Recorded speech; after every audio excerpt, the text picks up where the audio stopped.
Welcome to జనం మాట. నేను మీ చంద్ర. రాష్ట్రంలో రాజకీయాలు వాడివేడిగా జరుగుతున్నాయి. అందులో భాగంగా వైఎస్ఆర్సీపీ సిద్ధం సభలతో ముందుకెళ్తుంటే టీడీపీ జెండా పేరుతో ముందుకెళ్తుంది. ఇదే నేపథ్యంలో టీడీపీ జెండా సభ నిర్వహించి జగన్మోహన్ రెడ్డి గారిని జనసేన అధినేత పవన్ కళ్యాణ్ చంద్రబాబు నాయుడు ఇద్దరు తిట్టారు. మరి తిట్టడానికి సభలు పెట్టారా, ప్రజలకు ఏం చేయడానికి సభలు పెట్టారు? ఇదే నేపథ్యంలో బీసీలు మా వైపే ఉన్నారని టీడీపీ జనసేన చెప్తుంది. మరి ఇదే అంశాల గురించి మనతో పాటు మాట్లాడడానికి జాతీయ బీసీ నాయకులు గూడూరు నాని గారు మనతో పాటు ఉన్నారు. సార్ చెప్పండి, టీడీపీ వెంటే జనసేన వెంటే బీసీ నాయకులు బీసీ కేడర్ మాతోనే ఉంది, మళ్ళా ఒకసారి బీసీలే మమ్మల్ని గెలిపించబోతున్నారంటూ చెప్తున్నారు. అదేవిధంగా జగన్మోహన్ రెడ్డి గారు కూడా బీసీలకు అన్యాయం చేశారంటున్నారు. 2019కి ముందు దాకా చంద్రబాబు నాయుడు ఈ 40 సంవత్సరాల పాలనలో బీసీని నమ్మించి వచించి మోసం చేశాడు. చంద్రబాబు నాయుడు బీసీలని ఏనాడు కూడా ఒక మంచి స్థాయికి తీసుకెళ్ళలేదు, పార్టీలో కానీ ఒక మంచి స్థాయికి తీసుకెళ్ళలేదు, ఒక మంచి పదవి ఇవ్వలేదు. ఒక కార్యకర్తలాగే వాడుకున్నాడు చంద్రబాబు నాయుడు. ఒక బ్యానర్ కట్టే, ఒక ఫ్లెక్సీ కట్టే నాయకుల్లాగే ఒక పనివాడిగానే వాడుకున్నాడు తప్పితే బీసీ అనేవాడిని ఒక మంత్రిని చేసి ఒక సింహాసనం మీద రాజ్యాంగ పదవి మీద ఇప్పుడు చంద్రబాబు నాయుడు కూర్చోబెట్టలేదు. అలాగే 2019 నుంచి ఈరోజు జగన్మోహన్ రెడ్డి గారు తీసుకోండి, ఏ సంక్షేమ పథకాలు మొదలు పెట్టాలన్నా సరే నా బీసీ, నా ఎస్టీ, నా మైనార్టీ, నా ఎస్సీ అని చెప్పి మొదలు పెడుతున్నారు. రాజ్యాంగ దిశగా రాజ్యాధికారంలో 50% ఈరోజు బీసీలకి ఇచ్చారు. ఈరోజు క్యాబినెట్ తీసుకోండి, 11 మంది బీసీలకి మంత్రి పదవి, శాసనమండలి తీసుకోండి 19 మంది బీసీలకి. ఎవరు చేశారు చెప్పండి? ఈ స్వతంత్రం వచ్చిన 77 సంవత్సరాల్లో ఏ ముఖ్యమంత్రి కూడా చేయని విధంగా బీసీలకి సంక్షేమం కోసం తోడ్పాటు అందిస్తున్న జగన్మోహన్ రెడ్డి గారు వైపే ఈ రాష్ట్రంలోని 56% ఉన్న బీసీలు అయితే జగన్మోహన్ రెడ్డి గారికి జై కొడతామని చెప్పి నేనైతే చెప్తున్నాను. సార్, మరి అదేవిధంగా నిన్న జెండా సభలో పవన్ కళ్యాణ్ జగన్మోహన్ రెడ్డి గారిని ఉద్దేశించి బండబూతులు తిట్టాడు. మరి ఆయన అలా మాట్లాడడానికి కారణం ఏమంటారు? మరి వచ్చే ఎన్నికల్లో టీడీపీ జనసేన జెండాలే గెలుస్తాయి, వైసీపీ జెండా అండపత్రం తొక్కేస్తామంటున్నారు వాళ్ళు. నేను ఒకటే చెప్తున్నానండి, ఈ పవన్ కళ్యాణ్ అనేవాడు ఒక ప్యాకేజ్ స్టార్, ఒక పిక్నిక్ స్టార్. ఈ పిక్నిక్ ప్యాకేజ్ స్టార్ని ఈ రాష్ట్రంలో ఉన్న అతి సామాన్యులు ఎవరు ప్రజలు నమ్మే పరిస్థితులు అయితే పవన్ కళ్యాణ్ లేరు.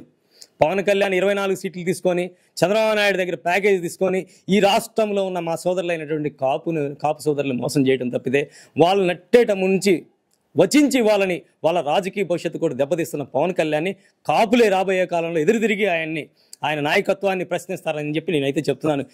మీ మీడియా ద్వారా ఇంకొక విషయం అయితే చెప్తున్నాను. ఈ మీటింగ్ అనేది జెండా మీటింగ్ అనేది జెండాలు మార్చుకుంటానికే.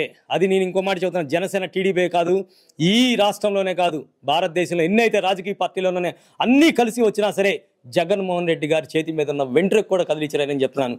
ఎందుకంటే ఈ రాష్ట్రంలో జగన్మోహన్ రెడ్డి గారికి అండగా ఈ ఎస్సీ ఎస్టీ బీసీ మైనార్టీ వర్గాలే కంచుకోటగా ఉండి జగన్మోహన్ రెడ్డి గారిని 175కి 170 స్థానాలు గెలిపించి ఆయనకి బహుమతిగా ఈ రాష్ట్రంలో ఉన్న బీసీలు ఇస్తారని చెప్పి నేనైతే చెప్తున్నాను. అంటే బీసీలు ఏమో 175 గెలిపించిస్తారని మీరు చెప్తున్నారు. ఈరోజు బీసీలు మా వెంటే ఉన్నారు. ఖచ్చితంగా బీసీలకి అన్యాయం చేసిందే జగన్మోహన్ రెడ్డి గారు, న్యాయం చేసిందే మేము అని చెప్తూనే జగన్మోహన్ రెడ్డి గారు నా 4వ పిల్లమని కూడా పవన్ కళ్యాణ్ అన్నారు కదా.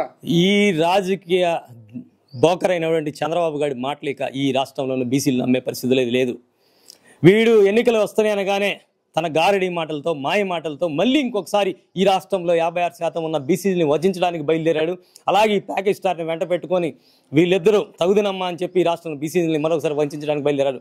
మేమైతే ఒకటి చెప్తున్నాం, ఈ రాష్ట్రంలో 45 సంవత్సరాలు అనుభవం ఉన్న పార్టీ అని చెప్పుకున్న తెలుగుదేశం పార్టీ ఈ రాష్ట్రంలో 56% ఉన్న బీసీలకి ఏం చేసిందో ముందు చెప్పిన తర్వాత బయలుదేరమని చెప్తున్నాం, సభలు పెట్టుకోమని చెప్తున్నాం. మేమైతే ఒకటి చెప్తున్నాం అండి, ఈ రాష్ట్రంలో జగన్మోహన్ రెడ్డి గారి పరిపాలనలోనే, ప్రభుత్వంలోనే ఈ రాష్ట్రంలో 56% బీసీలకి అయితే మంచి జరిగినది మేము ఒక మాట అయితే చెప్పదలుచుకున్నాం. ఎన్నో సంక్షేమ పథకాలు ఈరోజు తీసుకుంటే బీసీల కోసం 31 ఇళ్ల పట్టాలు, 31 లక్షల ఇళ్ల పట్టాలు బీసీల కోసం అందించాడు. 88% ఉన్న బీసీల కోసం ఈ రాష్ట్రంలో బడుగు బలహీన వర్గాల కోసం అందించాడు. అలాగే నాడు నేడుకుంద ప్రభుత్వ పాఠశాల, ఈరోజు ప్రభుత్వ పాఠశాల చదువుతుంది ఎవరండి? 56% ఉన్న ఈ బీసీలు చదువుతున్నారు. అలాగే ఆసరా తీసుకోండి, 26,000 కోట్లు రిలీజ్ చేశారు ప్రభుత్వం నుంచి ఆసరా, డ్వాక్రా రుణాలు. అలాగే ఈరోజు వైద్యం తీసుకోండి, చంద్రబాబు నాయుడు పరిపాలనలో ఈ సామాన్యులకి, బడుగు బలహీన వర్గాలకు వైద్యం అనేది ఒక అందరం ద్రాక్షగా మాత్రమే మిగిలింది. ఈరోజు 5 లక్షలు ఉన్న ఆరోగ్యశ్రీని 25 లక్షలు చేశాడు. ఈరోజు దాని ప్రతిఫలం ఎవరు అనుభవిస్తున్నారండి? ఈ రాష్ట్రంలో 56% ఉన్న బీసీలు అనుభవిస్తున్నారు. అలా చెప్పుకుంటూ పోతే ఎన్నో సంక్షేమ పథకాలు ఉన్నాయి. మరి ఒక్క పథకం చెప్పమంటున్నాం బీసీల కోసం ఏం చేశాడు ఈ చంద్రబాబు నాయుడు ఈ రాష్ట్రంలో అడుగుతున్నాం. ఈరోజు 56 కార్పొరేషన్లు, బీసీ కార్పొరేషన్ నిర్మించి ఒక చరిత్ర సృష్టించాడు జగన్మోహన్ రెడ్డి. మరి అదేవిధంగా ఈ రోజు బీసీలకు అంతా జగన్మోహన్ రెడ్డి గారు చేసింటి, ఈ రోజు టీడీపీ జనసేన నిర్వహించిన జెండా సభలకు అంత పెద్ద ఎత్తున జనం ఎలా వస్తారంటున్నారు వాళ్ళు? జనం ఎక్కడ వచ్చారండి చూసుకోండి. మినిమం 60,000 మంది కూడా లేరు. 6 లక్షల మందిని వాళ్ళు అంచనా వేసుకుంటే ఆ గ్రౌండ్లో 60,000 మంది కూడా లేరండి. ఒకసారి చూసుకోండి. ఈ కట్టు కథలు అల్లడానికి ఈ విషపు రాతలు రాసే ఈనాడు పేపర్, ఆంధ్రజ్యోతి పేపర్ చదివి ఇన్ని సంవత్సరాలు మోసపోయారు. అయితే ఇక నుండి అది లేదు. ఈరోజు సోషల్ మీడియా ఏదైతే ముందుకు వచ్చిందో సోషల్ మీడియా చూస్తున్నారు, జనం అప్డేట్ అవుతున్నారు. ఈ బడుగు బలహీన వర్గాలు కూడా మంచి ఏంటి చెడు ఏంటి తేడా చూసాం. కాబట్టి ఈ రోజు అయితే చంద్రబాబు నాయుడు మాటలకి, దొంగ మాటలకి, గారడి మాటలకి నమ్మే పరిస్థితి అయితే లేరు.